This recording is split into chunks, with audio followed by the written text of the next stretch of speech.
Welcome to the Sports Resort, your home for all things sports, with your hosts G Money Tay. Padre T.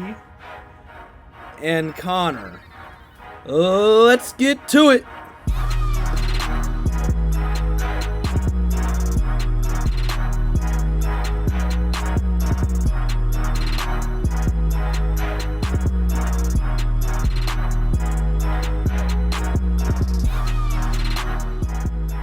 Welcome back. It's now our 5th episode. You're listening to the Sports Resort, and we're now moving across multiple platforms. So wherever you're watching on Spotify or YouTube, welcome. So glad to have you guys with us. This is going to be a very exciting episode, I believe. Monte and Toby, what are you guys' thoughts so far now as we reach our 5th episode? The support has been tremendous. I think about how long it took us to actually sit down and decide we were going to start this, and it's crazy to think that we are on 2 platforms, YouTube and Spotify, and working on being on Apple, and that we have put together what's about to be 5 successful episodes. That's awesome to me. I've had a great time doing this podcast. It's been a lot of fun just hanging out with the guys, talking sports. This is stuff we do anyway, and now all you guys get to hear it. I think you guys have probably had fun listening to us, even though you haven't gotten to hear some of the best parts because of our editor-in-chief here. But it's been a lot of fun, and I can't wait to keep doing it. I've also had a great time on the podcast. It's been a great couple weeks doing this. Who are you? I'm actually Connor Reed. It's my 5th time on this, episode 5. So glad to be here. That is Connor, the one we have been talking about for so long now. He's finally made it here. No tire issues, no back spasms, no nothing else. Bulging discs. No bulging discs. No cramps. Yeah, No, all the above. No surprise man bingo party. He even carpooled. We made sure there were no excuses for the 5th one, so we're so glad that he is here to join us. And speaking of our 5th episode, to kind of pay tribute, we decided to go to tie it all in with the 5 players that were able to reach a 99 overall rating in the upcoming video game Madden 21. I believe it releases in just a couple weeks in August. As the players that were announced, we had 3 offensive, 2 defensive players. It was our very own right here in Kansas City, Patrick Mahomes. We had Christian McCaffrey, running back of the Carolina Panthers. Michael Thomas, wide receiver from the New Orleans Saints, as Connor is vehemently... Emphatic down. Yeah, he is here. not happy about Michael Thomas being 99 apparently. On the defensive side, we had Aaron Donald, the defensive lineman from the Los Angeles Rams, and then Stephon Gilmore, cornerback from the New England Patriots. 99 overall. I think all of them well-deserved. Michael Thomas, maybe not. Connor does not believe Michael Thomas should deserve one, but Slant King. Neither here nor there. He's a very good player. And we will get into some more Madden ratings later on in the show, but those we just figured we'd start off with those. And to jump us right into the weekly news, we're going to stick with the NFL and more on a serious topic here with the Washington Redskins getting into a little bit of trouble. Yeah, they actually like to go by Washington NFL team now. So we're more politically correct. You're right. My bad. But yeah, Dan Snyder in hot water, as he usually is. Ever since that South Park episode about him came out, he seems to find himself in a lot of controversies.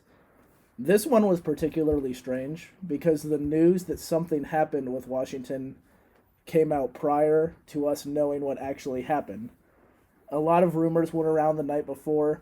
Washington Post was holding on to this story. And when they finally published it, the rumors were already out. Dan Snyder was already sort of in this emergency crisis mode to deal with the problem, which, as it turns out, was sexual assault in the workplace, the Washington NFL team's workplace. and the allegations are pretty strong against a lot of members of that staff. 3 members of the Redskins staff actually left shortly after the news broke. So it's an interesting situation right now. There's a lot going on in Washington, and the main question I have for you guys is: do you think Dan Snyder will sell this team or be forced to sell this team? Yeah, the NFL. Well, adding to it, one of the allegations is that they were paying off like refs. So like, that's just inexcusable. Some of the allegations you just can't have in the NFL, and I feel like Roger Goodell would be a lot harsher about these kind of punishments than the MLB commissioner was. So it won't be a surprise if Dan Snyder is not an owner of an NFL team in about a month, because I mean you can't own a team and do these kind of things. Like you just can't go back and fix some of the allegations, even if they are false, because as right now they're still allegations. You just can't come back from this, because from my perspective, every allegation has a little bit of truth to it until the whole truth is proven. And then I'm kind of in line with that. I think that, I mean, they're really serious allegations. Some of them transcend football, like the sexual assault allegations. If there's any connection with Snyder and Gruden to that, then I don't think they should be a part of football, and they should be facing criminal punishment as well, on top of any football punishment. Because they are pretty serious allegations, and they're more than your everyday Deflategate type situation. These kind of transcend football. I agree with everything you guys are saying. And 15 different women coming out. Like Monte said, there's 2 sides to every truth. Or there's 2 sides to every story, rather. There's somebody else's truth, your truth, and then somewhere in the middle.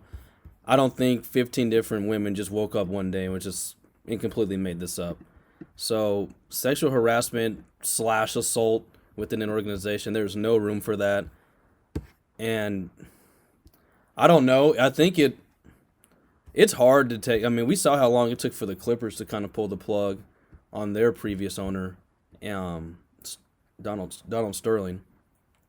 I think it eventually will happen. I just don't know when.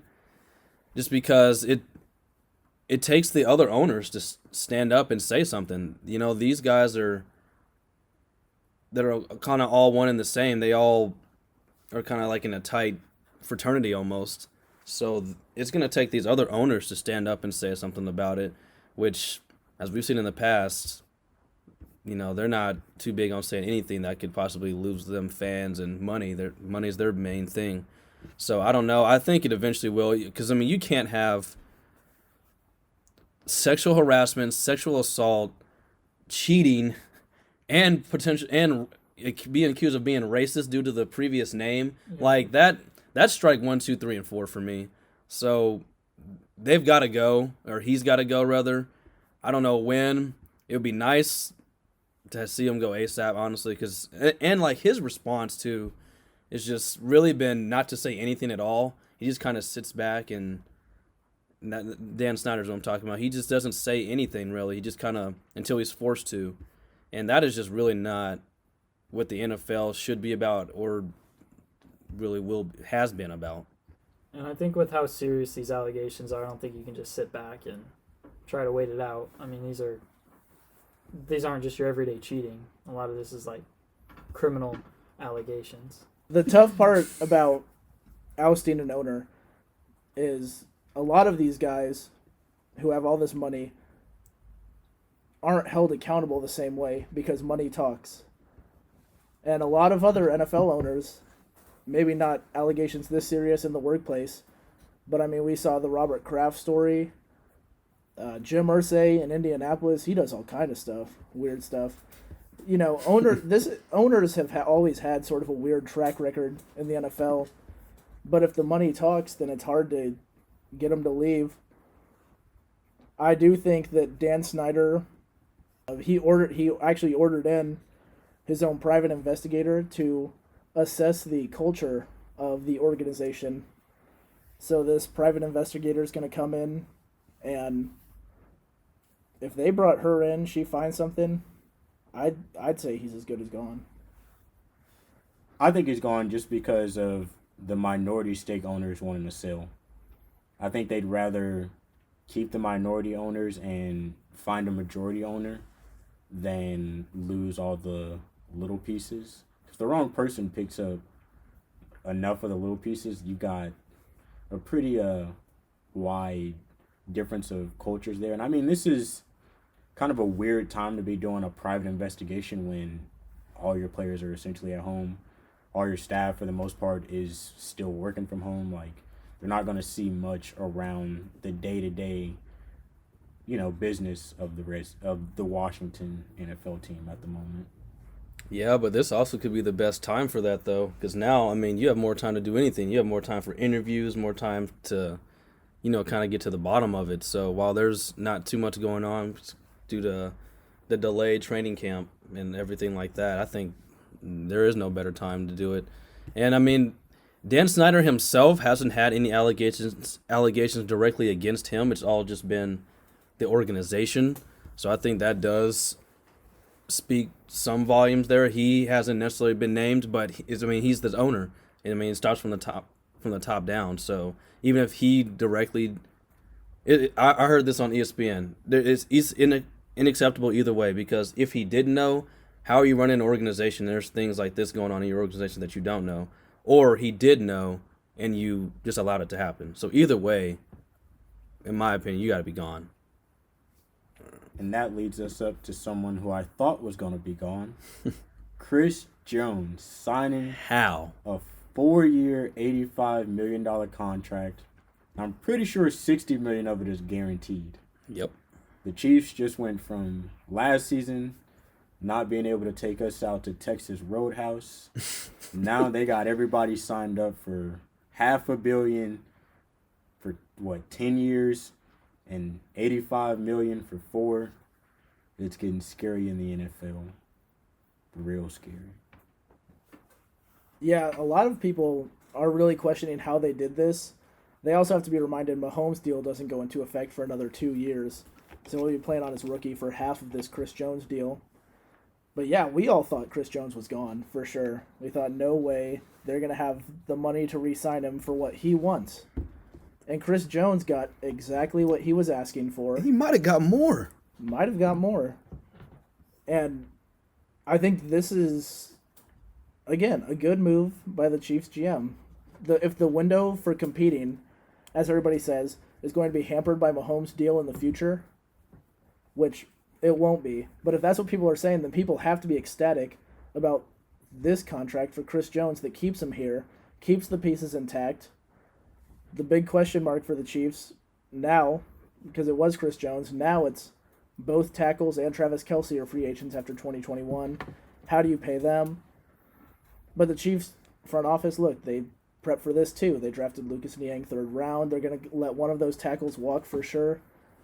I think the Chiefs front office has done an absolutely phenomenal job this offseason getting both Mahomes and Chris Jones signed for maybe more than what they were asking for.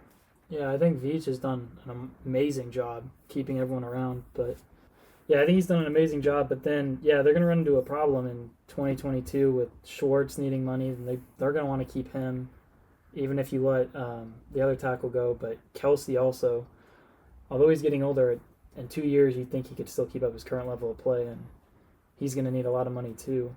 But for right now, for this next little window that they have a chance to win a lot more because of keeping Chris Jones and Mahomes, locking him up for the future, their drafting decisions. They're set for at least the next 2-3 years in that little window that they have. This just makes me wonder, like, how the Chiefs got this done. What are other franchises doing? Like, I see so many people, like, so many teams have been asking, so many players, rather, have asked for money and haven't got it. I mean, Jadeveon Clowney's probably the biggest free agent on the market right now. He seemed like he can't find a home. And this dude, Chris Jones, threatening to leave, threatening to sit out a whole season, and got exactly what he asked for in the end. Incredible job by the Chiefs. I'm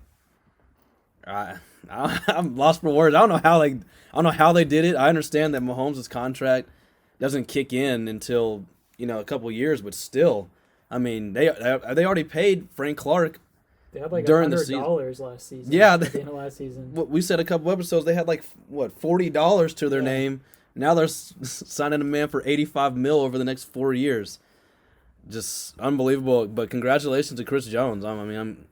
He's a fan favorite here. I'm glad he got his money. Well-deserved money. Yeah, he's a baller. Absolutely well-deserved. And speaking of well-deserved money, Myles Garrett got a major extension with the Cleveland Browns, a 5-year deal worth $125 million. He is now the highest-paid defensive player of all time. What do you guys say to that? Oh, I don't think Mason Rudolph's going to be making that money. Good God, are you serious? With Are how you much? for real? With how much Myles Garrett was fined based on this new contract, he could actually hit Mason Rudolph in the head over 1,000 times and not lose out on that money. So, Good for Myles Garrett. what a year.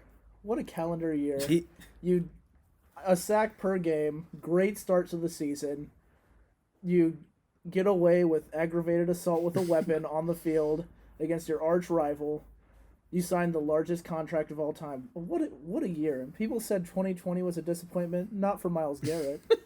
And he'd been reinstated by the league. And he's been reinstated. Look, everything's looking up for Myles Garrett. He still has to play on the Browns, though. Yeah, hey, Browns are looking up. If you didn't like him at 6-10, don't like him at 7-9. That's what I always say. Or 5-11. I was gonna say 5-11. We really ain't liking him. One other big transaction that happened during the week. They're just some haters. My boy King Henry, Derrick Henry, signed an extension with the Tennessee Titans for a 4-year deal worth $50 million. He's got $25.5 guaranteed, and that is a lot of money for a running back. But in my defense of the Titans, he's their best player. The Titans start and end with Derrick Henry, so he goes as far as they go, or they go as far as he goes, rather. And it ends up making a lot more sense for him to sign it now, because technically he's not. Christian McCaffrey is still the highest paid, so he didn't get the most money of any running back. But what he did was, instead of getting franchise tagged, that was going to be worth just shy of, I believe, $11 million per season. So if the Titans franchise tagged him over the next 2 years, that's $22 million he would have made. Whereas now he got $25.5 guaranteed. And and he'll get that within the next 2 years. He'll get that guaranteed. But he also has 2 more years in addition to that he could possibly make if he's still a Titan after those 2 years. So I think it worked out for both sides. It cleared up some cap space for the Titans even going into this year. Solid move, I think, for both sides. And he's 26 years old. I don't think it's necessarily time to give up on a running back just yet. This is a very interesting topic, too, because like we said, the Chris Jones deal was 4 years, getting $85 million. And Chris Jones, we know he's a step behind the best at his position, which we'll get into later. Derrick Henry might be the best at his position, and he's making nearly $30 million less over that 4-year stretch. Sort of goes to show the value that running backs have in the league right now. And it sort of makes sense now when you look back on it, why Le'Veon Bell was saying, hey, you got to pay me. Because running backs just don't get that same sort of respect. Melvin Gordon had a similar holdout. So for the Titans to get this deal done, instead of dealing with another running back holdout, which was going to come, because he is worth the money, he's probably worth a lot more. He's probably worth money. He's worth a lot more than the Titans gave him. Yeah. The Titans, they all kind of jumped on his back collectively, said, drag us to the playoffs. He said, I'll drag you and the defense to the conference championship game. And, yeah, so I think, obviously, great job by the Titans. All these guys we're talking about, just very well-deserved money, and I'm very jealous of them. They don't have to work the 8-hour shifts over the summer like I do. Can't. And make What? They're making in 1 minute what I make in 6 months. That's probably an exaggeration. I sure hope not. I But hope we gotta talk to Hy-Vee then. If that's the case, we need to start protesting. we need Hy-Vee to sign up. We need a position going on right now. Toby needs to make more money. Please. What? I'm about first Baker holdout of all time. That's going down in a Don't record sign book. the franchise tender. Don't sign it. Whoa. But just to add on to that, though, I think that, Derrick Henry, the Titans had to re-sign him. I mean, they had no choice. That man literally carried them to the AFC Championship. But to Toby's point, I think running backs, I mean, because you could argue Chris Jones and Derrick Henry are both the second best at their position. I mean, you could argue that Aaron Donald and McCaffrey are both the one, and they're both the paid the most. But I think running backs, they have. I mean, how long do you expect Chris Jones to play in the NFL versus how long do you expect Derrick Henry to play at the NFL? And I think that's where you kind of run into some issues with the money, because in 4 years, do you want to re-sign Derrick Henry? And that's going to be like, how long do you re-sign him for? And a lot of older D tackles are able to play at 36 or something. Like, look at Julius Peppers, who extended his career for so long. And then even one finger lost his finger in the fireworks. Pierre Paul. Pierre Paul. Like, he was still around for the longest time. And you do have guys who managed to keep running the ball for so long, but there's so many that fizzle out so quickly, and I think that's why you got to be careful paying them. But I think 4 years, $50 million is a great deal for the Titans, and they'll go to the playoffs probably all 4 of those years. Yeah, and what I love to, just one more point to add on to this, is since they did reconstruct his deals in such a way, they can pretty much, since he's getting 25 no matter what, which is more than he would be franchise tag, they can basically cut him after 2 years. And that's it. Like, which sounds so awful. Like, that's just business, as they say, NFL. So they literally can cut him. So he may be only a Titan for the next 2 years, depending on his production. But they can cut him. They paid him $25 million, and he's been a hit. He'll be a hit on the cap for barely $12. $12 million for their best player, which. Then Ryan Tannehill gonna be out there throwing ducks. No, Ryan Tannehill's a baller. Don't come for my quarterback. Yeah, he can hand off with the best of them. Probably better than Kirk Cousins. Okay, well, I'm not gonna go that far. I'm not gonna go there. Well, I'm just saying it's become popular to hate on Kirk Cousins. You don't even like the Vikings anymore. I still like him, just not like the Chiefs. But Kirk Cousins had such a good season. Like, you could not have asked Kirk Cousins to do any better than he did last season. He came in, he filled an area that the Vikings have had a hole for so long. Like, I know Case Keenum did all right, and he took them to the playoffs, the Minneapolis Miracle and all that. But a lot of that was the defense. Kirk Cousins this year, he played amazing football, especially down the stretch. And, I mean, he won another playoff game, beat the Saints again, because the Saints just can't beat the Vikings in the playoffs no matter what they do. And, so I don't think you could ask much more for Kirk Cousins. I know he's paid a lot, and that's kind of where all the hate comes from, but ever since he got to the Vikings, he's not the Redskins Kirk Cousins. Well, it was a Redskins, Washington NFL team, Kirk Cousins. Well, one player who was asking for more money and didn't get it was Bengals wide receiver AJ Green. Can't blame him. He ended up signing his franchise tender worth about $18 million to currently stay with the Bengals for at least one more season. I mean, AJ Green, he's just experienced so many injuries over the years. It kind of sucks. I really like him. I think he's a great player. Kind of tough position to be because it's hard to blame the Bengals. I feel like you don't want to invest all this money in a guy who may play 8 to 10 games per season, but at the same time he's also your best player. So it's like you want to keep him, you don't want to get rid of him. So I think AJ Green kind of saw that, knew he had to sign it. Like, yeah, these guys are not going to give me a long-term deal, not one that's of my caliber. So I think it works out in the end. We'll have to see how he works with Joe Burrow and kind of go from there. Yeah, AJ Green, the stat that I found, I didn't look up his catches, I didn't look up anything like that. 13 injuries since 2009. That's not 13 games missed. That's 13 different injuries listed on the injury report for AJ Green since 2009, which, one, tells you that he's been in the league for over a decade now. And two, that tells you that he's not able to stay on the field. And as good as AJ Green is when he's healthy, you can't invest all that money when you're trying to build something for the future. So Joe Burrow just got there. Joe Mixon, young running back. Everything in Cincinnati's new. These aren't the Marvin Lewis years. Everything in Cincinnati's got to be new because it hasn't been working. So you don't pay the injury-prone old wide receiver, no matter how good he is.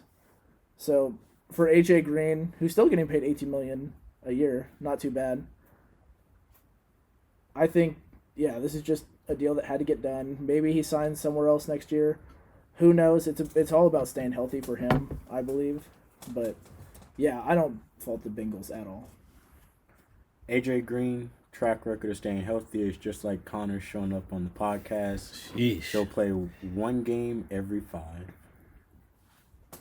Ouch. I don't like those odds. Yeah, me neither. AJ Green can't even stay healthy in Madden, according to some people in our fantasy leagues. He can't. I'm trading him. I don't want him. Ruthless owner. He's my best player too, but I gotta do it. Wait, isn't he over 30? Yeah, he's Yeah, definitely he's over He's there. off my team. Yeah, He's not even on your team. Yeah, Yeah, I'm not he's trading for him. how is he off a team he's not even on? Can't be over 30. Oh boy. All right, so switching gears, staying with the NFL, Houston wide receiver Kenny Stills was arrested along with many others for protesting the death of Breonna Taylor standing outside of Attorney General's house in the state of Kentucky. Sounded like it was a pretty ugly scene there and led to many athletes all around, but mainly players in the NFL reaching out, a lot of sportscasters and things like that from ESPN and Fox Sports retweeting and saying things about him, just how sad of a situation it really was down there. He was initially going to be charged with a felony charge of intimidating a participant in the legal process, and with a misdemeanor charge of disorderly conduct and criminal trespassing. I'm glad that those charges were dropped. Extremely happy those charges were dropped. Because you're finding new ways to protest, use your First Amendment right. Going outside the Attorney General's house, although inconvenient for the Attorney General, is a really good way to, let him know that there's a lot of people that care about this. And it's also a good way, these arrests and the protest outside, we would not have known about it had it not been for social media and all this getting shared. So Kenny Stills continuing to do his part, doing what he believes is right, even at the risk of, being arrested. I think that shows just how passionate he is about, justice, like finding justice for Breonna Taylor. So, yeah, I definitely commend Stills for his work, and I hope the Kentucky Attorney General took notice of how much this means to so many people. There was just no excuse for this. One, you don't arrest an NFL wide receiver.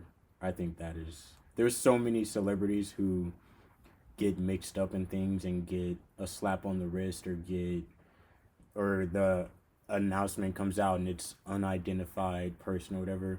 But to have the balls to take an NFL wide receiver at a protest, arrest him, and charge him or attempt to charge him with a felony just kind of shows you how kind of screwed up that the judicial system is. And it's crazy to me that they would go that far to arrest a bunch of people outside the house than to actually do an investigation and arrest the people who were obviously in the wrong. Like, yeah, I know they got the no-knock warrant rule changed or whatever, but that's not enough when someone ends up Can't dead bring a person back in their own house. And if I recall, her husband, I think, they tried to charge him with shooting at I'm sure whatever the legal term is, but shooting back, basically self-defense. You come into someone's house unannounced and they can legally carry a firearm. You think they not going to use their legal weapon to protect themselves and their wife who ended up passing away? That's just, I don't get it. This situation is interesting, but it's kind of something that I've grown used to, unfortunately. It feels like for the first 24 hours, 48 hours, month that goes by, all the attention is on something, and then you start seeing other things pop up, and it's not that those things stop happening, but they kind of go to the back burner. Obviously, I don't think any of us would have heard about this protest happening if Kenny Stills doesn't get arrested. Like, that was the breaking news, him getting arrested, not what he was there for, not that there was a protest. Even to this day, there's still protests going on all around the country, and there's no media coverage on it at all. Yeah, and to that point, there's kind of this thought process that with the current state of the media, that you can just kind of wait out these big social issues. You can just kind of wait for it to blow over until the next big thing hits and the media focuses on that instead. And it kind of just highlights the need for these type of issues to constantly be shared and talked about and not let fall out of the conversation, because I mean the media will move on to the next big thing. I mean, they kind of have to. New events will pop up, they'll switch to covering those, and these old social issues and any type of issues won't have been fixed or change won't have happened yet, and they'll just kind of stop being in the coverage you see on the news, and they're still going on. Like if you look at Portland right now, the stuff going on in Portland is just out of control, and a lot of the time you can't see it unless you're going through Twitter or something, and you won't see it on the big news channels or anything like that. And I think there's kind of this belief that you can just wait it out. If you're the people who are against the change, you can just wait out for the media to stop covering it, and it shouldn't be like that. Yeah, and that's what makes it so. Thank God for Kenny Stills, kind of, because we need these players with these type of platforms and these voices and stuff to really be involved. That's why I think Patrick Mahomes just here locally has been so great about voicing his opinions and getting his voice out there and his support for the Black Lives Matter movement, because it may just be seem like such a small thing, but it's huge because all eyes are on you pretty much all the time. And just literally just attaching your name to that. I mean, Kenny Stills, he's a decent player. He's not like a superstar, I don't think, by any means, but just having his name attached, just being an NFL player, just having that attached to you, you can really bring change, I feel like, more so than the average person. So them using that platform, him using his platform in this situation, I think is just wonderful. So that brings us to our next topic, which would be switching over to the NFL, or from the NFL to the NBA, and the bubble breakers, where we have players in the NBA leaving their bubble for a variety of reasons, such as family emergencies or testing positive for COVID before they even join the bubble. Probably the most notable of this is New Orleans Pelicans' Zion Williamson, who has recently left the bubble for his family emergency. Yeah, Zion will be back for sure. This restart, we talked about this episode 1, that they kind of set it up so that the Pelicans and Zion Williamson could have a lot of success, try to sneak them into the playoffs, boost ratings. But yeah, I think he'll be back for sure. The one that stuck out to me was Russell Westbrook testing positive for COVID. And the positive test, it sucks. He'll be back before basketball starts up again, but we don't know what players look like after they've tested positive for COVID. We haven't seen it. COVID, which I had, it really hurts you in terms of being able to breathe, fatigues you a lot.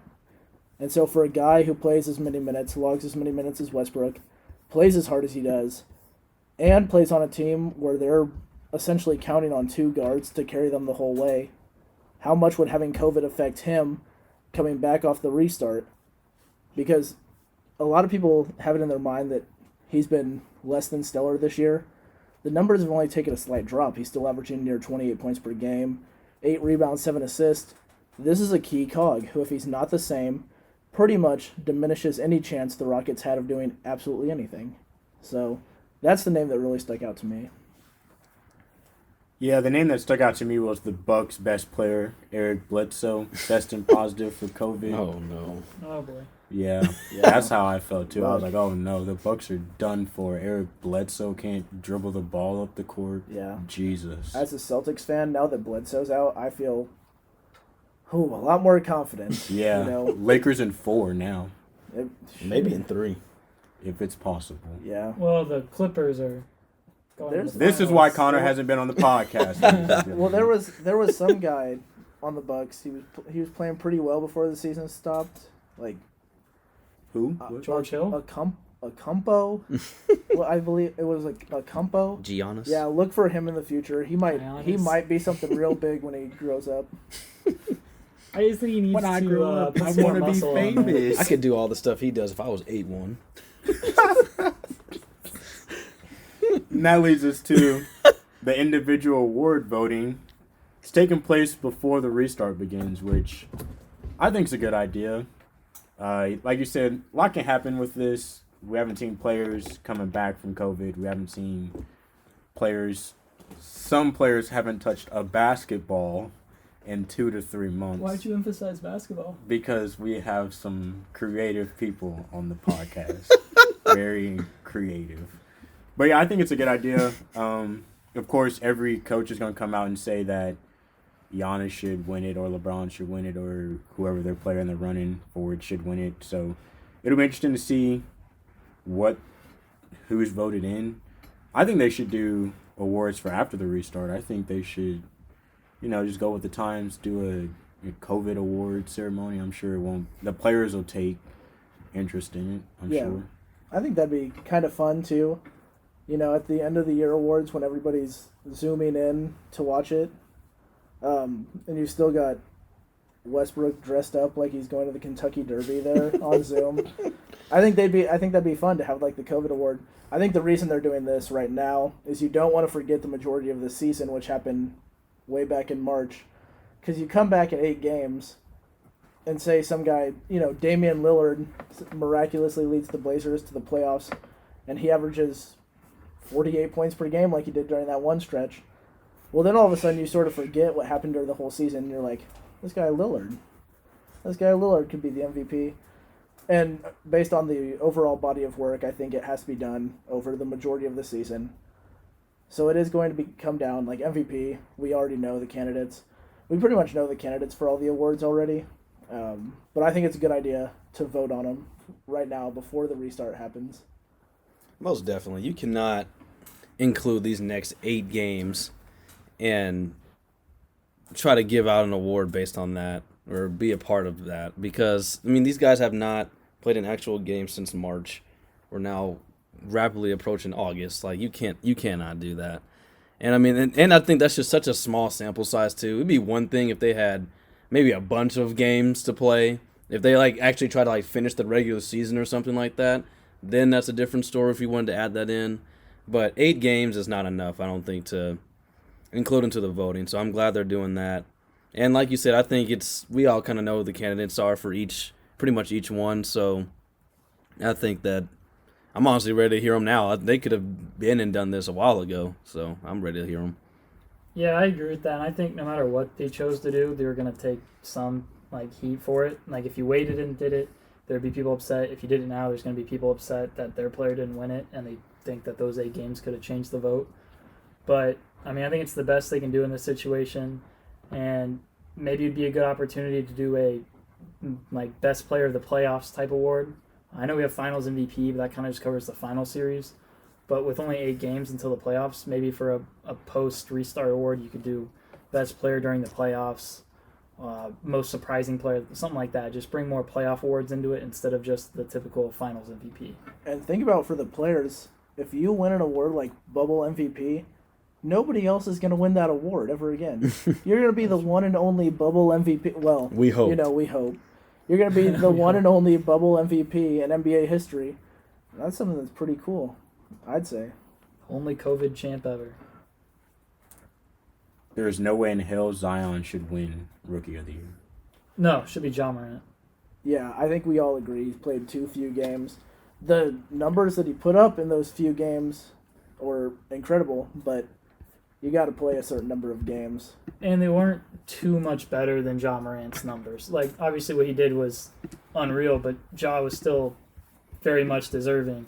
It would have been one thing if Ja was putting up 10 and 5 a game, and then Zion came out here and dropped 30 a game, even if it wasn't for very many, then maybe you can make the case. But Morant had a phenomenal season, and he very much deserves it. It's Ja. It is Ja's. That is him. That's his reward. On Ja. Okay. Well, we are now, I think we can finally say this. The MLB is back. Ooh. It is back. Monte's not a fan of how they're back, but I don't care. They are back. It begins this Thursday. My Yankees take on the Washington Nationals. I am so happy. Defending World Series champs, Washington Nationals. They are the defending champs, thank God. And I'm so excited just to have. UFC's been great. It's been great to have. European soccer's been nice. We do have the MLS back. We actually have one of our major sports back here in America, which is the MLB. Was it a good thing that the league decided to avoid having the Houston Astros on opening night? Well, just like everything else, the commissioner got this wrong too. The Astros and the Yankees definitely should have played Game 1, Day 1, prime time television. Go out there and let them get plunked every time they went up to bat. Yeah, I think because you want to start it, they're starting it like the NFL. They're doing a Thursday night. The champion comes back and plays first. But I agree with Monte. For the ratings' sake, watching Garrett Cole go up against this former team, first game back, I would love to see that. When he's up there on the mound, and the Yankees players are like, these guys all cheated us. You weren't part of our team. These guys all cheated us back in 2017, and even last season. So, and obviously he would know that, because he was there last season. But to see him have to throw at his former teammates who he cheated with the new guys that are upset about his old teammates cheating, that's soap opera stuff. You can't make that stuff up. I'd watch every pitch. Oh, it'd be amazing. Just seeing what he does on the first batter. I bet you he throws one ball that doesn't hit Altuve to open the season. Yankees are about to start walking off the field. It's about to be Garrett Cole out there pitching batting practice. My family would be so upset with me if that was the opening night. I would be booing so much to make up for no fans being in the stands. They might just hear me. They might have heard me from Houston. Because I'll be watching Houston's first game. You better believe it. I cannot. They did get us wrong. The Astros should have been easily in this first game to start the season. That would just have skyrocketed the rates, I think. I think the rates will be up anyway, but yeah, come on. Yeah, so I think there's never been a team that I can think of in recent memory with a cheating allegation that had this much outrage from the players themselves around the league. And I just think with that, there's going to be, especially being baseball, where there's known to be pitchers who throw at batters, obviously. I think it's going to be a very heated game. And then you bring in the Yankees playing the Astros in the playoffs, where a lot of the cheating occurred. And I just think no matter what, the country's going to watch the first Astros game. Everybody's going to want to tune in. Everyone's going to want to see the booing. They're going to want to see how many times they get thrown at. So if you take one of the most popular teams, a team that's been hurt by the cheating, and you throw them against the Astros, a big market team, I think you're missing out on a real chance at great ratings and a chance for people to really take out their anger at the Astros. Yeah, and I just looked it up. The Astros' first game is against the Mariners. Oh, come on. They kind of, no offense to the Mariners, but they kind of gave them a cupcake at the beginning of the season. I do think, the Mariners, they're going to feel cheated like this too. They play these guys all the time. They're going to be upset. Guaranteed. They put the one pitcher that tests positive, they don't tell anybody, throws the COVID ball at him. That's my prediction for opening night. No. The COVID ball, no. I will say, though, with everything going on, it has lessened the anger at the Astros. So I don't know about any COVID balls, but I do think there will be fewer batters hit than if the season would have started as it was going to originally with none of this going on, because I still think there's never been more player interleague outrage at a team in recent memory. Yeah, I just checked. Not only do they not play them opening night, they don't play them at all in this 60-game restart. That's intentional. Y'all better They knew what they were doing. y'all Yeah, better that's meet them in the intentional. playoffs or something. I do. I hope the Astros do make the playoffs, and I hope the Yankees play them. I think we should be banned from the playoffs. Yeah, I agree with that They more, shouldn't actually. keep the World Series, but the commissioner's an idiot. Yeah. Flat out. Well, stupid. after they play the Mariners, they do play the Dodgers, which would be a pretty interesting series, I think, too. I mean, the Dodgers. Imagine if they had a ring right now. Yeah, I'm pretty sure the Dodgers are pretty pissed off at the Astros as well. So That was actually the team that lost the World yeah, Series they in lost to the 2017. Astros. So I think they'll have something to say And a about lot of that. those Dodgers players needed that ring. You know what's funny especially too Kershaw. is not only did they lose that one, but then the Red Sox, who a lot minorly were caught cheating, lost to them the next year. So you think the Dodgers are a team that's looking forward to playing the Astros? I do. Yeah, I do. I think they want to meet the Red Sox too. I don't think the Dodgers have the Red Sox on the schedule. And those Dodger teams, Right. those were some of the best teams. I mean, they won more than 100 games. They were first in MLB. And the fact that they're going to walk away with no rings because of one big cheating allegation and one minor one, it's just... And ironically, last year was their best team ever. Yep. They lost to the cheater beater Nationals. So The cheater beater. So it's just They can't That's- get the break. Yeah, that sucks for you them. can't. This is Well, And their window keeps closing. speaking of that, going into our next topic was our preseason predictions. I have in my World Series the Los Angeles Dodgers up against my New York Yankees. Who was in your guys' World Series? Well, mine is going to be the NLCS or National League runner-up, St. Louis Cardinals. Boo. My favorite team, and I think they'll be playing the Yankees. I really think it'll be a Cardinals-Yankees World Series. The two most Successful franchises. two My most guy. World Series ever. I think that'll be I can dig it. a fun series that the Cardinals add to their World Series total with. Oh, no, Yeah. no. so 60-game season. Anything can happen, right? The Tampa Bay Rays. Oh my gosh. The Tampa Bay Rays are my American League winner. Coming out of the wild card, I think the Yankees win the division. I think the Rays go from the wild card to World Series. We saw it last year. The Nationals won it. I think they play the Dodgers. I think, the Dodgers have only gotten better from 106 wins. At some point, They have to. in the playoffs, they're going to get over this hump. I actually, as much as I wanted to be a biased Rays fan, which is a sentence you'll never hear from anybody else, because there are no other Rays fans. As a biased Rays fan, I still couldn't see myself picking anybody but the Dodgers to win this World Series. And with that said, I do have a lot of interesting predictions for the season because it is 60 games. So much can happen. Last year's World Series champion wouldn't have made the playoffs if it ended after 60 games. And I don't think the Nationals make the playoffs this year either. Is one of my big hot takes. Wow. Well, I'll follow that hot take up by saying the Royals lose 40 games. Oh, 20 and 40? 20 and 40. Oh, no. They gonna be better than that. And that's That's on the actually not high unrealistic. end. That's Okay. That could what's- actually What's happen. really interesting, Okay. there will be a team that's worse than that. Somehow, Orioles. some way, we'll find a way not to get the number one overall pick Orioles. because somebody will find a way to be worse than us. we even if we do- will be better than 20 even and if 40. even if 20 we and do, 40. I'm not saying we'll get to 500, but we'll win more than 20. We ain't games. getting close to 5. Come That's on, like man. winning 53 in normal season. Yes, 20 and 40. We can get 25. 20. We can get Oh, 25. I think- 20. we can get 25. The Royals going to McDonald's and they getting two Dad. 10-piece McNuggets. 'cause Dad. They walking home. You're a hater. No, I'm a realistic person. We suck.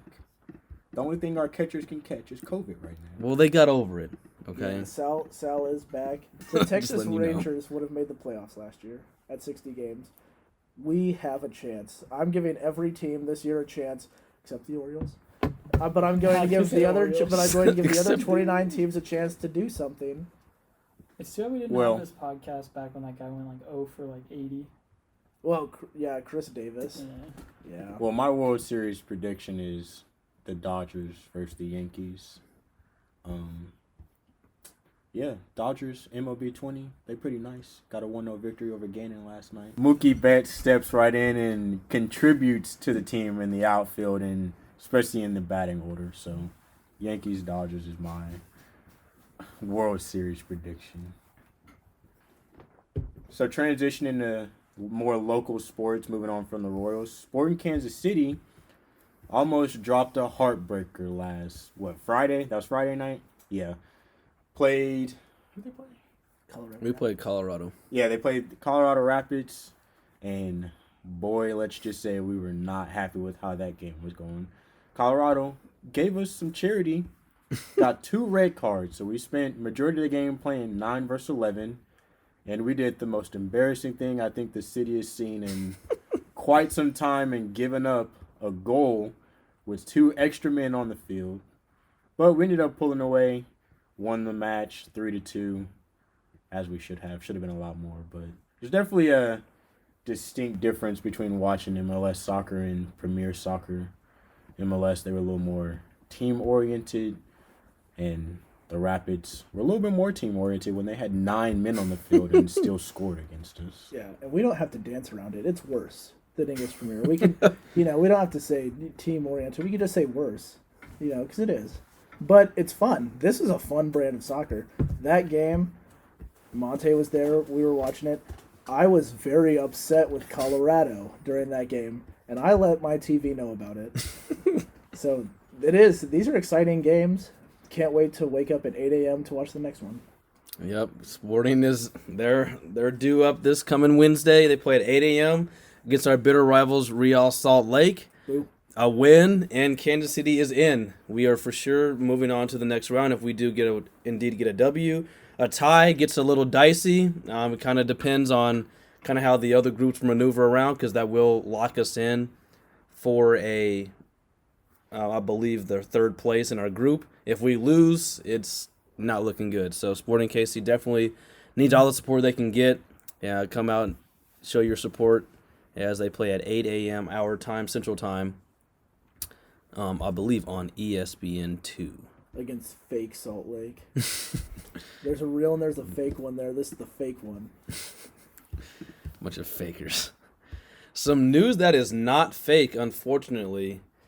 Several FCS college football conferences have decided to cancel fall athletics due to COVID-19.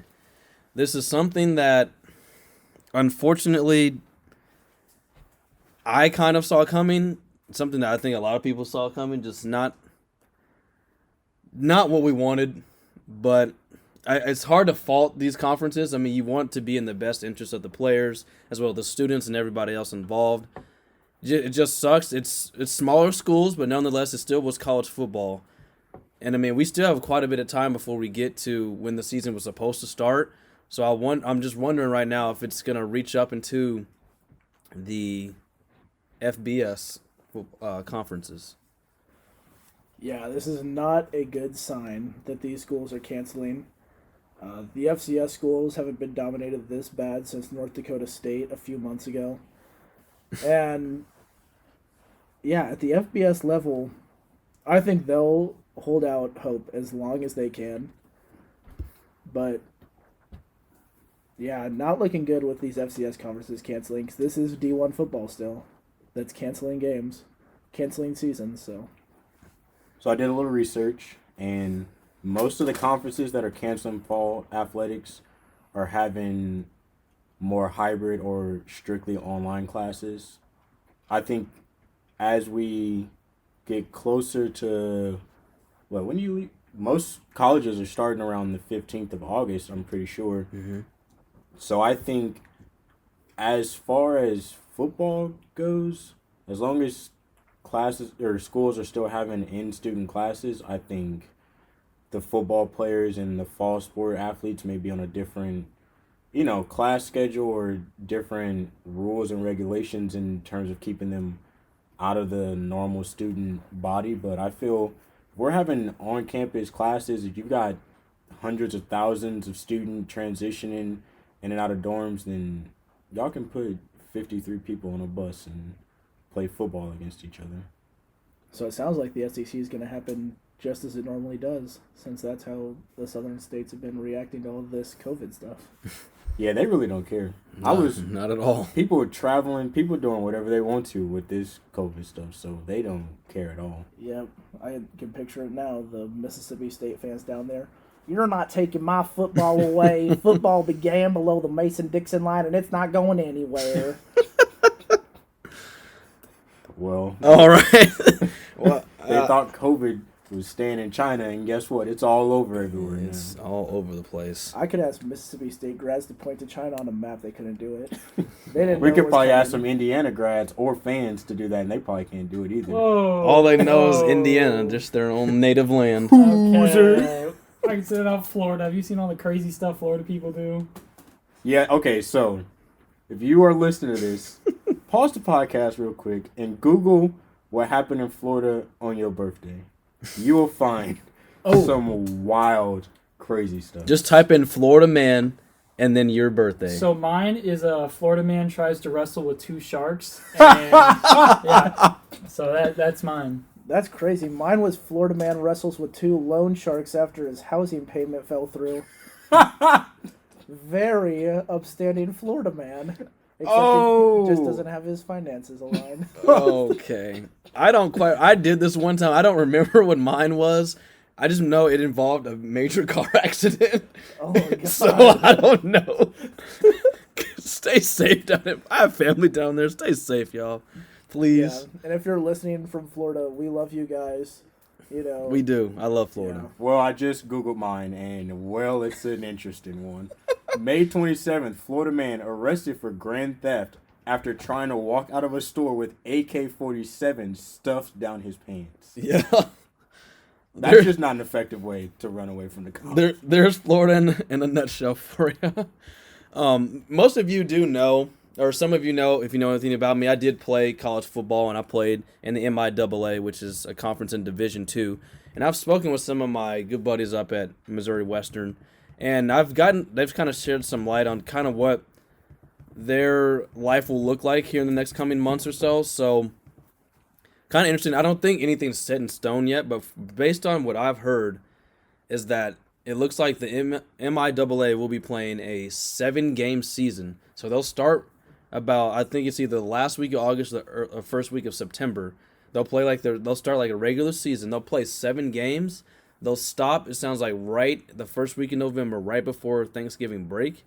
They will pause the season, and they will regain their final 3 games of the regular season starting in April in the spring. So very interesting how that's going to work, because it sounds like a lot of schools are gearing up to not have any in-person classes after Thanksgiving break, because it sounds like there will be a second wave, unfortunately, of COVID-19.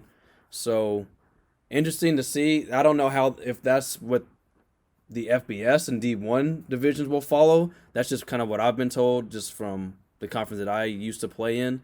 So it's going to be, and that really, if that is the way, that's going to really impact, I think, some really good players, because nobody is going to play that's about to go out into the NFL draft. No one's going to play those final games if the season resumes in April, because then I'm pretty sure the draft is in April.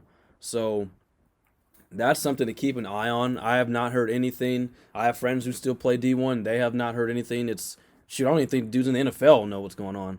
So it's kind of like a sit here and guessing game right now, but just to kind of shed some light on what at least one conference that I know, kind of their procedures. I think that's why they're still holding out and not. Well, most of the D1s are holding out because they know if they decide we're playing football in the spring, they're going to lose a lot of athletes across the board. And if I was in the NFL, if I had NFL draft stock between rounds 1 through 4, and we said we playing in spring, I wouldn't do it. I wouldn't risk it at all. I had draft stock at all. I'm not doing it. Facts. Yep, and the one sport that's been going on, and we know will continue, is the UFC. They had yet another title fight this weekend for the vacant flyweight bout, and it was much less of a fight and more of a attempted murder. Davison Figueiredo put down Joseph Benavidez 3 times in the first round before choking him. Basically, we looked at it. We saw it the night it happened. He looked like he died. I mean, this was just brutalization all the way through. We almost didn't even want to talk about it, just out of respect. It had to be said, though. This was 1 versus 2 in the division. So if that was 1 versus 2, then I don't know. This guy's gonna be champion for a long time if that was the top competition he's going against. Move up. Yeah, and Benavidez, good fighter. This guy's just terrifying. So that brings us to our next topic, which will be Twitter talk. We'll be discussing the Madden rankings that were recently released. Just to kind of start this off, I'm just showing you. I have them all if you need them. I was just gonna say, start off with the most confusing ranking to us, which for me isn't necessarily an individual ranking. It's the fact that the highest safety ranking was a 95 overall. When you have other positions out here all with 99 overalls, the highest they could make a safety is a 95. Just kind of seemed a little strange to me. I didn't feel like the safeties were that bad in this year's class. I mean, Harrison Smith should obviously be a 99, best safety. Boy, if you Not a chance. But then even following into that, like Earl Thomas, Gannon will be upset, is an 89 overall. As Gannon zooms in on another man's bicep. Bro. What do you guys think? What's your most confusing rankings? Gronk. There's no way a man who hasn't played a full NFL season is a 95. Granted, he's good. And is he the third best tight end is he top 3 tight end when he's out in the field? Yes. We don't know that. Not right now. He hasn't touched a football all year. He said he touched one twice. Going into 2020, give me Zach Ertz right. any day of the week over Gronk. can't give Going this man into the season. Another confusing rating was how they destroyed my man Aaron Rodgers' rating. Yep. An 89. That is just unacceptable. Just not okay. All right, I'm going to pick up where Monte left off. Bad quarterback ratings. Deshaun Watson, an 86. Yeah, that's horrible. Yeah, so actually Deshaun Watson was my... Below Matt Ryan? Come on. Yeah, that's what I thought was going to rise the most during the course of the season. I mean, there's no reason Deshaun Watson should be an 86. And I have one more that's... For me, it was pretty upsetting seeing. J.J. Watt is 12 points higher rated than his brother, who finished 3rd in Defensive Player of the Year voting. So even if you want to say J.J. is better than T.J., you can say that. But 12 rating points better after the season T.J. just had? Come on! Absolute terrible. And I know Tom Brady's your boy, and that's fine. But there is nothing based on last season, I don't even think you can admit, that suggests that Brady going into this season deserves to be over Aaron Rodgers, and Aaron Rodgers deserves to be less than a 90. I didn't think... I thought what was interesting was the MVP from last season was 5 points down from the number 1 quarterback. And then there's a pretty steep drop-off from him to the number 4 quarterback, Drew Brees. I thought the progression of quarterbacks dropping off below the last was sort of steep, when in years past we've seen it. You'll have a guy at a 98, then a 96, 95, 94 type thing. The progression of drop-off in this one was very steep. Yeah, Rodgers, he's a 90. I mean, come on. And to piggyback off that, and an argument for Tom Brady, Drew Brees is 3 points higher than Tom Brady right now? Because I don't see that. Not right now. That's bad. But the thing that absolutely had me outraged about these Madden rankings, as you guys have, if you've been following with us week to week, we've given out already our top 10 cornerbacks in the game, and we did our top 10 receivers last week. Marshawn Lattimore was my second corner in the league. Mine as well. He is not even in the top 10 for cornerbacks. He's below an 88, and that is a crime of biblical proportions. That is so freaking bad.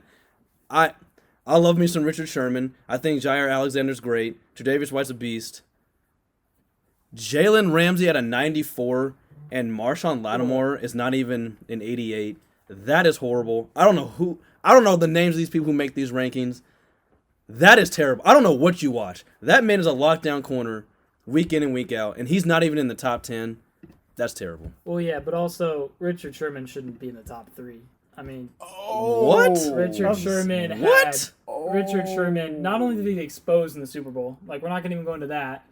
Yeah, on one play On in the multiple- fourth quarter. No, on multiple, he was exposed on multiple plays. Richard Sherman's Super Bowl stats was he allowed a perfect passer rating on 6 attempts against.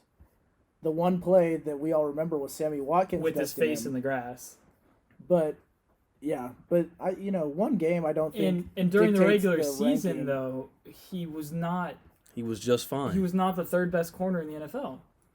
He up there. He's lost a step, and Marshawn Lattimore alone should be above him. But Marshawn Lattimore should be on this list in general. This is Marshawn a good, Lattimore. this is a That- good chance for you that's guys on to the click list. back in, check out our cornerback rankings, see where Madden stacked up, Yep, check out episode 3. Yeah. That is just... because ours were far better. Now the player who got too much credit. Michael Thomas. What you crazy? Okay. We try and be transparent here, so I think we all came to an agreement that the wide receivers, Michael Thomas, DeAndre Hopkins, and Julio Jones all should have been 98, and let the fans debate on who should have been the 99. I I think would have we were liked that. in agreement with that. My thing is Julio Jones has never once been a 99 in Madden, and we have the Slant King Michael Thomas as a 99 for a good season, but Julio Jones has never once been a 99 in Madden, and I don't get how Michael Thomas gets it. Well, I wasn't going that far, but the person who I think got too much credit is J.J. Watt with his absurd Madden ranking. 98. 4 sacks last year, and he's a 98. Absurd. Get out of here with that. Get And- out of here with that. I'm sorry. I like J.J. Watt. I've met him. Great guy. He ain't no 98. He's not a 98 in today's game. That's 2015, dog. After that first rating, he gonna be an 80. That first update, they dragging that boy's stats. I think it's deserved. Yeesh. I think it's deserved. He's the second best when he's healthy. If he can He play, a hasn't been 16-game healthy season- since we've been in Right, high I get school, that, Connor. I get that. But Madden clearly. When A.J. Green's healthy, he's a top 5 receiver. He hasn't Right. been healthy since 2009. Right, I get that. But Madden obviously is going off of careers more than last season. So if you're going to go off careers, J.J. Then Watt how's is Aaron over- Rodgers in 89? Well, that's one of the few positions they don't. But we talk about others that have gone off careers where what you've done in the past helps your rating more. Then so why is than- Julio Jones not a 99? He's never been one. He's never been one. So they That's obviously terrible. just don't value his career. Even in the height of his career, they didn't give him a 99. The Horrible. last time J.J. Watt should have been over a 95, you was getting turf burn. Oh, Well, Connor's If- leaving the if podcast, y'all ladies know, and gentlemen. listen, if y'all know anything about our group, that is, we're not even gonna get into that. That that's so bad. Ladies and gentlemen, we got him. let me just continue with Madden because we talked about a lot of the highest rated in Madden. I'm looking at someone like these mid tiers where guys were ranked, and guys that really don't have a whole lot of career to base off, only one season. And I have a guy that got way too much credit. Terry McLaurin for the Redskins is the highest rated second year receiver. And don't get me wrong, he had a good year. You know, best amongst second year receivers they would be now, rookies last year. I don't think so at all. Terry McLaurin was the only option on that Redskins team. Oh. Terry McLaurin was the only option on Washington's NFL team. So politically correct. Yes, very. I've never said anything bad on this podcast. Oh, and, we just lined the cap on this app. So, and this was a good chance for me as well. Because Connor did the dragging of Michael Thomas earlier. This was a good chance for me to drag a different Ohio receiver. And there's no way that this guy was the best rookie receiver last year. I think you put A.J. Brown ahead. I think you put DK Metcalf ahead, the Ole Miss boys. Hell, Marquise Brown, maybe even Connor's guy over there. Top Marquise 10. Brown. You might have even Hollywood, put baby. him, so yeah, I thought he got too much credit. I think there's a lot of slept on guys in the middle there. Darren Waller and Yeah. Mark Andrews at tight end, where Mark Andrews was rated the same as old man Olsen up in Seattle, and Darren Waller was rated below him. Again, the tight end ranking, it started off bad, and it got worse as you went. Yeah. And it started off pretty bad. So getting Kittle worse over was, Kelsey is just not it. yeah. Kittle Yeah. had. No. This And is a- Darren Waller, based on the stats last year, was a top 3 tight end, and he is 10th. So Although something I did notice when me and Toby were talking about the ratings earlier, I don't know they're just Madden ratings, but when you look at it, the San Diego Chargers have 3 of the top cornerbacks in the NFL with Casey Hayward, Chris Harris, and Desmond King. And I got to say, that's probably the best group of 3 corners I've seen in a long time. And if any team can shut down the Chiefs, it'd probably be those 3. Although they won't, and the Chiefs will win another Super Bowl. they won't, but I agree. That is a solid backfield. With Derwin James, oh, yeah.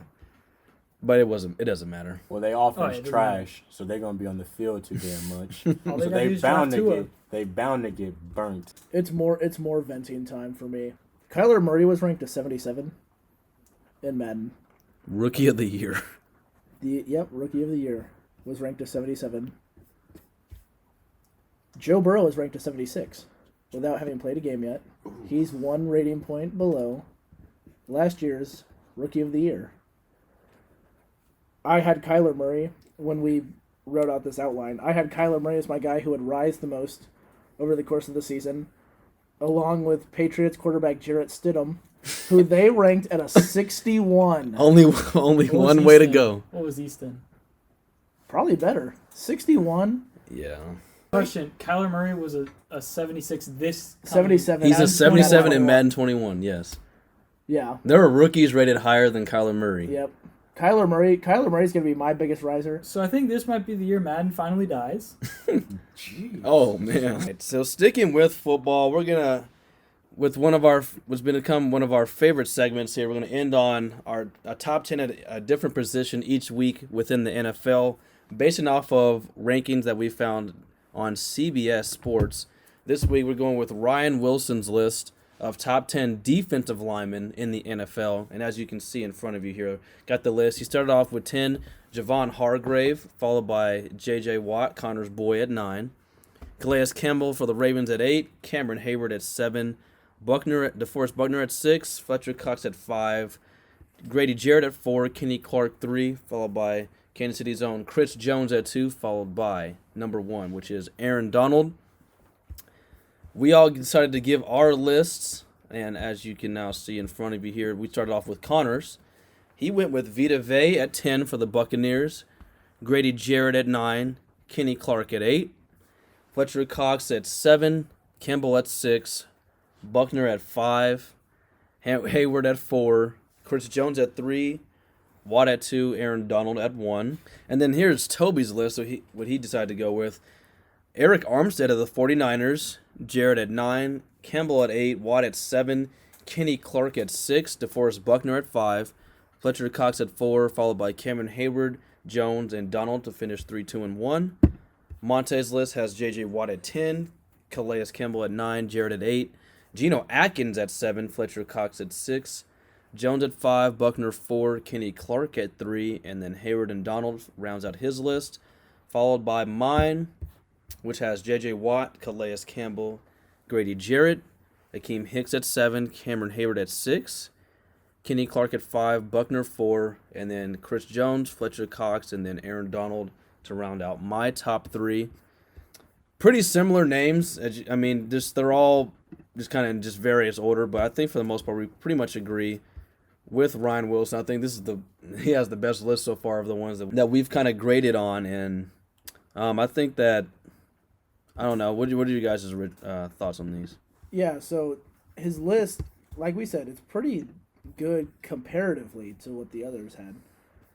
As you'll notice, he had Javon Hargrave at 10. None of us had Hargrave in our top 10. The one that kind of surprised me is a lot of us had Grady Jarrett further down the list, and a lot of us had Cam Hayward further up our list. Cam Hayward, numbers-wise, the guy does numbers. Look, I like to hate Ohio players as much as anybody. but it's hard to deny Cam Hayward's presence on the field.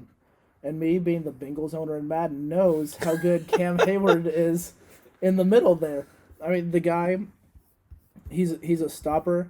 He can get to the quarterback. I think Cam Hayward, underrated on the CBS list. Again, this list is actually pretty solid. I would just, Cam Hayward bumps up for me. And overall, and like I said, comparatively to the other CBS list, this one's pretty solid. So, I think CBS did a pretty good job on their list, but in a few weeks we'll be covering the edge rushers list that CBS put out, and that one was not such a good list. So look forward to that as we trash that list because it is awful.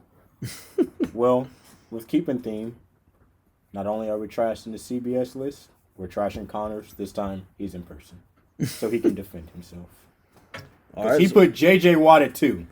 Explain when J.J. yourself. Watt is healthy and plays a full season, he is a top 3 player on the defensive side, defensive line. I've been to 2 different schools, and I've been out of school for a year since the last time he's been healthy. Right, so he will be this season, and he Based on what evidence? He basically helped win his team their playoff game. He came back early to make it to that playoff game, and he helped set them up to play the Chiefs.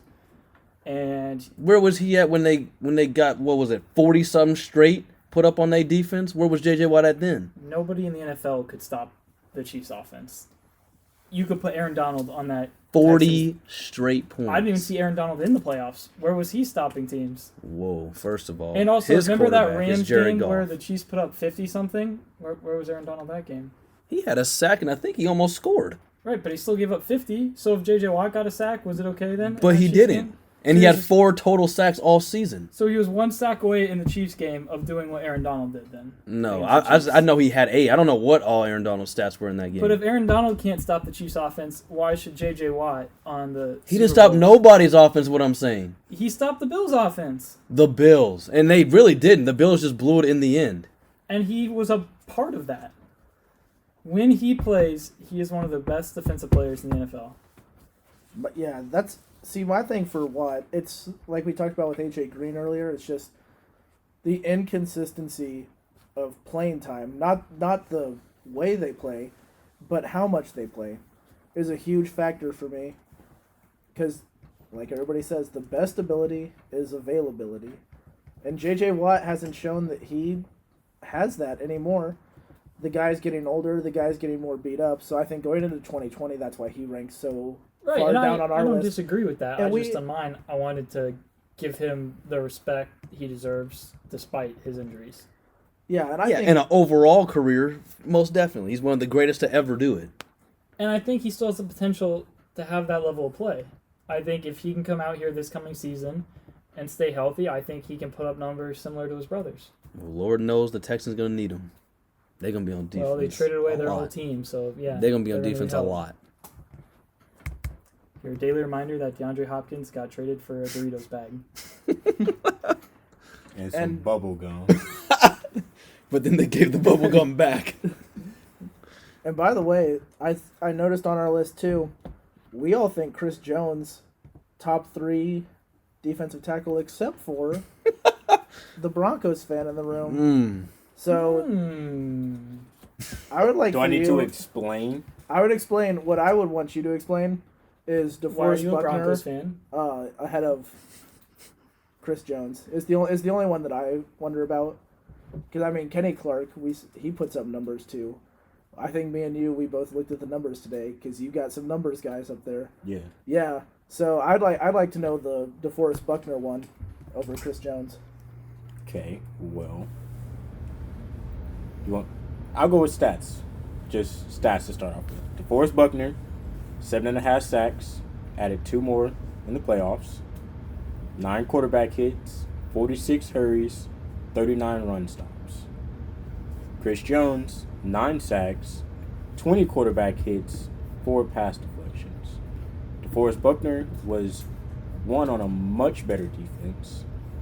And Chris Jones, most of Chris Jones' stats came in the second half of the season, towards the end of the season when the Chiefs' defense finally started showing up to play. So, for me, I took it at the complete season, I'd rather have a guy be consistent in putting up numbers throughout the season rather than someone who kind of waits till the end to start putting up numbers and affecting games. Again, I mean, you get 2.5 sacks in the playoffs. That's a game changer. 2.5 sacks. Quarterback hurries, 39 run stops on, especially in the NFC where teams like to run the ball a lot.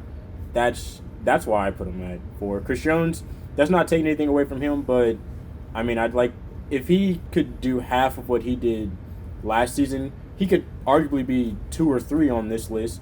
If you take nine sacks in the last like 5-6 games before the playoffs, consistency. Yeah. Well, we also have to remember Chris Jones missed 3 games last season, and 9 sacks as a D tackle for me. That's what jumped him to 2 on my list. There's not very many guys that can get to the quarterback that efficiently from the middle, especially when you consider how many of these guys are double teamed, which DeForest Buckner didn't have to face too much in San Francisco. He will now in Indianapolis, now that he's the guy on the defensive line. But, I mean, you got 2 star edge rushers on the 49ers, and you had a guy in my top 10, Eric Armstead, who that made up the defensive front. It was the best defensive front in football, and I think you should reward DeForest Buckner for that. Like, I've got him in the top 5 right here. It's going to be different seeing him in Indianapolis, where he is sort of by himself and not with 3 other potential top 10 guys in their position. I respect that, but if you're putting up numbers while you're in the best defensive line in the league, you putting up numbers. That's all people looking at. That's why he got rewarded going to Indianapolis. We're about putting up numbers. You're right. Well, and I couldn't put him ahead of Cameron Hayward, 44 run stops. That's the most in the league. That's something you want and desire out of that position. Kenny Clark, 58 QB hurries, 69 total pressures, Nice. 45 run stops. Can't put Chris Jones' stats above that because, again, this position is mainly about doing 2 things: quarterback hurries and stopping the run. These dudes are doing that at the top of the league. Yeah, I hear you. I didn't go strictly based on stats. I mean, it's hard to watch. You don't watch every single NFL game of every week, so it's hard to see these guys. And I'm maybe a little biased because I do like the Philadelphia Eagles, but the reason why I had Fletcher Cox as my number 2 is because he took a down year by his standards last season with only 3.5 sacks. But if you actually watch him, he is just disruptive, which is why I think is a big reason why Javon Hargrave is on the list for CBS's Ryan Wilson, because he had a great season. He had a very good season for himself. And if you watch, Fletcher Cox is just absolutely dismantling the offensive line. So he's not necessarily getting the tackles or getting the sacks, but Hargrave and Derek Barnett are cleaning up. Derek Barnett had a career year for himself, and so did Hargrave. And I think it starts with Fletcher Cox, who's not necessarily getting the sacks, but he's absolutely just blowing up the line of scrimmage, which allows for his other guys to come down, and which really saved the Eagles for having some success, because if you watch them at all, their secondary was pitiful, but they were able to get major run stops, mainly in part because of 91 in the middle. Yeah, and I think that goes to the whole balancing of stats versus the eye test. I mean, I love stats, but yeah, like it doesn't account for if a defensive lineman's getting double teamed every single snap, and then on a different team, a different lineman's getting double teamed while another guy is just getting single teamed, and he can rack up sacks and tackles. He'll look better than the guy who's facing 2 blockers at once.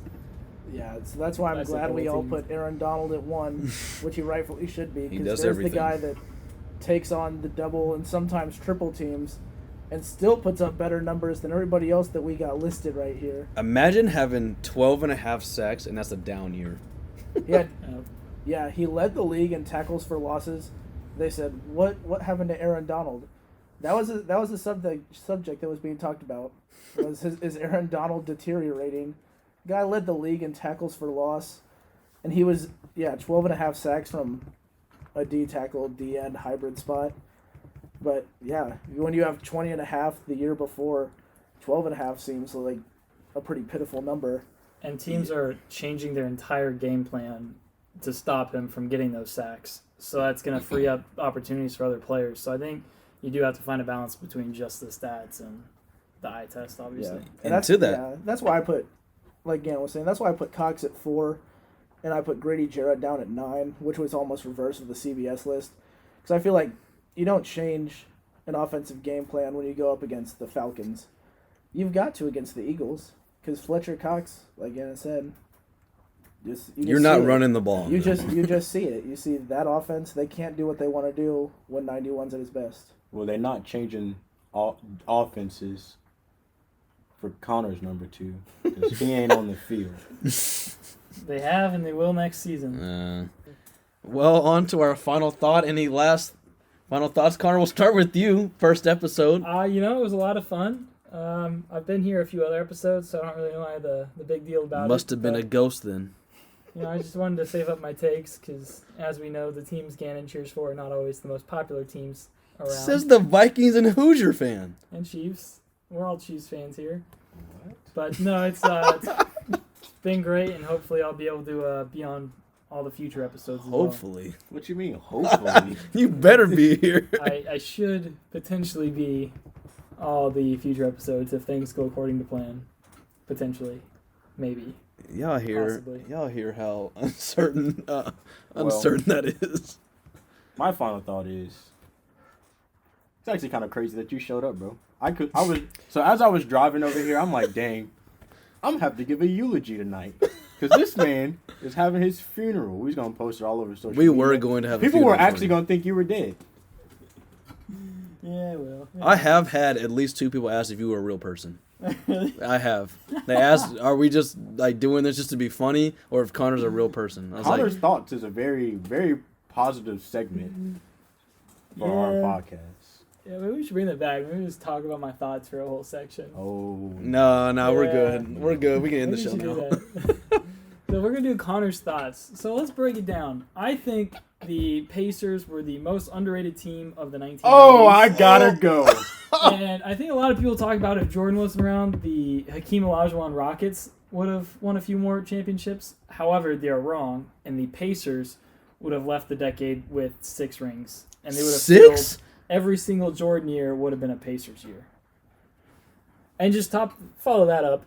If it weren't for Bounty So the Gate, Spurs didn't exist. if it weren't for the Bounty Gate program by the horrible franchise, the New Orleans Saints, the Vikings would have their first ever Super Bowl. And let's just throw in there, Peyton Manning would have another Super Bowl, and the Colts would have beat the Saints. And so, yeah, and then just to top off Connor's thoughts, the Cardinals are probably the greatest run baseball organization of all time. They have the second most World Series, and while some teams like the Yankees have to buy their rings, the Cardinals earn all their rings, and they will earn another one this year. So the COVID champs will be the St. Louis Cardinals. As y'all can tell, This is why he hasn't been on the podcast. First episode, because his thoughts was long as hell. Well, all that's getting cut out. Now we'll What leave are you him. talking about? Oh, nice. Yeah, just crazy. You tripping. Nice. Alright, so my actual final thought is Oh, he not done. how our fellow host ain't listened to none of our episodes and hasn't given us... I've listened to them. Me and Toby discussed them. Alright, okay, well, what's your cereal take then? How you feel about Gannon liking Apple Jacks? Wrong. What? Yeah, we're not bringing this back up. Don't be getting on my head. You know what's so funny? My Cinnamon mom. Toast Crunch. Yeah, that was my number 1. Yeah, I messed with it. You know what's so funny though? My mom, after listening to that episode, she went and bought me some Frosted Flakes. She was like, "I didn't know that was in your top 3." She's like, all these years. I was like, "Yeah, where's my Apple Jacks though?" Wait, hold on. What was your top 3? It was Apple Jacks, Cinnamon Toast Crunch, and Frosted Flakes. Oh, if you switch Cinnamon Toast Crunch and Apple Jacks, that'd be my top 3. Boy, my guy! No, My guy. Alright, well, me and Toby are leading the podcast next week. It's been decided already. I mean, that's my top 3. What What was your top 3? Lucky Charms, Cinnamon Toast Crunch, and Frosted Flakes. Lucky Charms get too mushy and they get moist. Oh, hell, moist? I hate that word. Alright, moving on to I Toby's consider final them thoughts. That's why I took Yeah, I that. so- consider them damp. So two weeks ago, I talked about Hamilton for my final thought. I saw it. I thought it was still amazing. have not watched it. I'm sorry. Me Yeah, neither. it's- Me too. Yeah, I'm slacking. Yeah, an absolute crime. Alexander Guys. You're right. You're right. I'll watch it. Yeah, but it taught us a good lesson in the musical about not typecasting. You know, not saying this character has to look or act in this manner, you know, for me to cast him. He doesn't have to be exactly like what the character would look like in real life. So with that being said, this is why I don't think it would be typecasting to cast Monte as Lord Farquaad in the Shrek films. We are not. First off, Oh.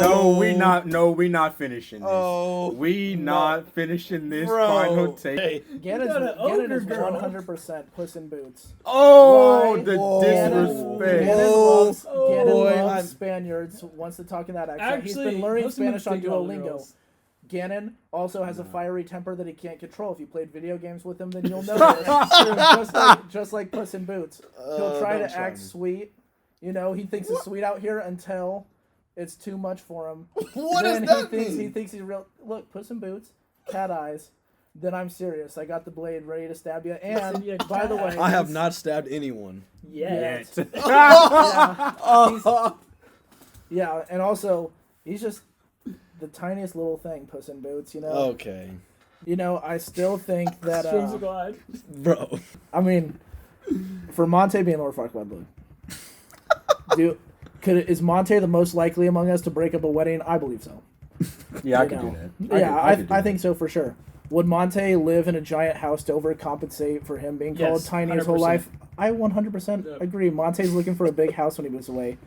You know. There's worse things Mon- to have in a big house. I mean, yeah, you ain't wrong there. Due to Look. Toby's final thought, I will not be giving one. This has been a great episode that is not being savaged. We well over our time now. As you can see, we have a lot of fun now that all 4 of our members are finally here. So tell us what you guys think of Connor. He is a real person. We didn't just make him up. He is finally here. So glad to have him on the show. We will eventually get to our gaming. We have dropped the ball on that a little bit, but we are only on our 5th episode, so give us some time. We will get our Sports Resort Gaming channel up and running for you guys soon, especially as more new games and stuff like that come out. So look for that. I'll put a link in the description below to our gaming one, so just look out for that as we take on 2K and Madden. And let us know. Keep feeding us with your feedback. Let us know how you like Spotify, as we are now moving to that platform as well. You guys have a great night.